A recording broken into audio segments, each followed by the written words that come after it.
నమస్తే అందరికీ. నేను మీ doctor Chaitanya Jalem, clinical pharmacotherapist and acupuncture and acupressure therapy specialist. So, ఈరోజు నేను మీకు చెప్పే టాపిక్ ఏంటి అంటే తలనొప్పి, హెడేక్స్. సో, మనకి రోజువారీలో ఏదో ఒక సమయంలో మనకి తలనొప్పి అనేది ఏదో విధంగా మనల్ని ఇబ్బంది పెడతా ఉంటుంది. సో, తలనొప్పి వచ్చినప్పుడు మనం చాలా టెన్షన్ ఫీల్ అవుతాం. టెన్షన్స్ ఉన్నప్పుడు గానీ, లేదంటే చికాకుగా ఉన్నప్పుడు, లేదంటే అలసటగా ఉన్నప్పుడు, లేదా వైరల్ ఫీవర్స్ వచ్చినప్పుడు, ఇవన్నీ మనకి మేజర్‌గా తలనొప్పి అనేది ఫస్ట్ మనం మేజర్‌గా చూసేది లక్షణం. అయితే ఈ తలనొప్పి అనేది మనకు రెగ్యులర్‌గా ఫస్ట్ మనం అందరం రెగ్యులర్‌గా యూజ్ చేసేది జెండు బామ్ గానీ, లేదంటే అమృతాంజన్ బామ్ గానీ, ఇదొకటి మనం యూజ్ చేస్తాం. సో, ఇమ్మీడియేట్‌గా మీరు ఎప్పుడైనా గమనించారా? మన తలనొప్పి వచ్చినప్పుడు మనం స్పెసిఫిక్ ఏరియాస్‌లోనే పట్టుకోవడం గానీ, లేదంటే స్పెసిఫిక్ ఏరియాస్‌లోనే ఈ మసాజ్ చేసుకోవడం గానీ జరుగుతది. ఎందుకని? రీజన్ ఎప్పుడైనా అబ్జర్వ్ చేశారా? దానికి ఈరోజు నేను మీకు ఎక్స్‌ప్లనేషన్ చెప్పబోతున్నాను. సో, అకుపంక్చర్ అండ్ అకుప్రెషర్‌లో మనకి మెరిడియన్ పాయింట్స్ అనేవి సెర్టైన్ పాయింట్స్ ఉంటాయి మన బాడీలో. సో, దానివల్ల మెరిడియన్ ఛానెల్‌ని యాక్టివేట్ చేయడం ద్వారా ఇమ్మీడియేట్ సర్క్యులేషన్ గానీ, ఇమ్మీడియేట్ ఇన్‌ఫ్లమేషన్ ఏదైతే ఉందో దాన్ని రిడ్యూస్ చేస్తుంది. సో, మనం అకుపంక్చర్ అయితే నీడిల్ యూజ్ చేస్తాం. అకుప్రెషర్ అయితే మనం ప్రెషర్ యూజ్ చేస్తాం. మనం ప్రెషర్ యూజ్ చేయడానికి ఈ థంబ్ ఫింగర్ గానీ, లేదా మన చూపుడు వేలు ఇండెక్స్ ఫింగర్ గానీ యూజ్ చేస్తాం. సో, ఇప్పుడు మనం హెడేక్స్ నివారించడానికి అంటే తలనొప్పి వచ్చినప్పుడు సివియర్‌గా ఉన్నప్పుడు అకుప్రెషర్ యూజ్ చేసి మనం ఎలా ఇమ్మీడియేట్ హెడేక్ రిలీఫ్ ఎలా ఇవ్వాలనేది మనం చూద్దాం.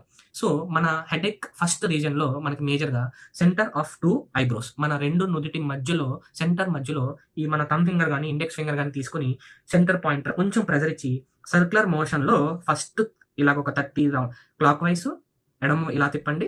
నెక్స్ట్ 30 సెకండ్స్ ఆపోజిట్ డైరెక్షన్స్‌లో ప్రెషర్ ఇవ్వండి. మినిమమ్ ప్రెషర్ అనేది ఇలాగ మీరు ఇవ్వాలండి. ఓకేనా? నెక్స్ట్ అలాగే మన కనురెప్ప మధ్య భాగాన ఈ 2 కనురెప్పల మధ్య భాగాన ఒక చూపుడు వేలు మన థంబ్ ఫింగర్ అంత డిస్టెన్స్‌లో ఒక పాయింట్, ఇక్కడొక పాయింట్ ఉంటుందండి. ఓకేనా? ఈ 2 పాయింట్స్‌లో కూడా మనం కొంచెం లిటిల్ ప్రెషర్ ఇచ్చి సర్క్యులర్ మోషన్‌లో ఇలాగా సర్క్యులర్ మోషన్‌లో 30 టైమ్స్ ఇటువైపు, 30 టైమ్స్ ఇటువైపు clockwise and anti clock vice 2 రకాలుగా మనం ఇలాగ ప్రెషర్ ఇవ్వడం ద్వారా నెక్స్ట్ నెక్స్ట్ ఈ టెంపరల్ బోన్ రీజియన్‌లో అంటే ఈ రీజియన్‌లో సో, మనకి కనురెప్ప ఈ ఈ ఇక్కడ ఏదైతే పాయింట్ మనం పెట్టుకున్నామో అక్కడి నుంచి ఇక్కడ కొంచెం డిస్టెన్స్‌లో అంటే ఇక్కడ ఈ రీజియన్‌లో మనకి ఇంకొక పాయింట్ ఉంటుందండి. ఇటువైపు కూడా ఇంకొక పాయింట్ ఉంటుంది. సో, ఇక్కడ కూడా మనం clockwise, anti clock vice డైరెక్షన్స్‌లో మసాజ్ ఇవ్వడం ద్వారా జరుగుతుంది. సో, ఇప్పుడు చూడండి ఈ పాయింట్, సెంటర్ పాయింట్ ఫస్ట్ ఈ 2 పాయింట్స్ ఇలాగ ఒకేసారి clockwise, anti clock vice, clockwise, anti clock vice మళ్ళీ సెంటర్ పాయింట్ ఇక్కడ సెంటర్‌లో ఇలా ఇవ్వడం ద్వారా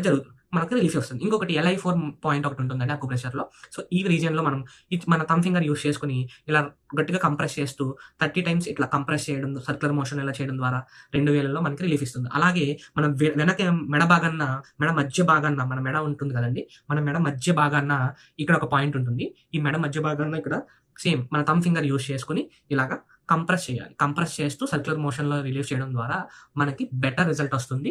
ఇమ్మీడియేట్‌గా హెడేక్ అనేది రిలీవ్ అవ్వడం జరుగుతుంటుంది. నెక్స్ట్ టైమ్ మీరు ఖచ్చితంగా హెడేక్ వచ్చినప్పుడు ఈ పాయింట్‌ని మసాజ్ చేయండి. 20 times minimum 20 minutes minimum try చేయండి. హెడేక్ అనేది రిలీవ్ అవుతుంది. Thank you.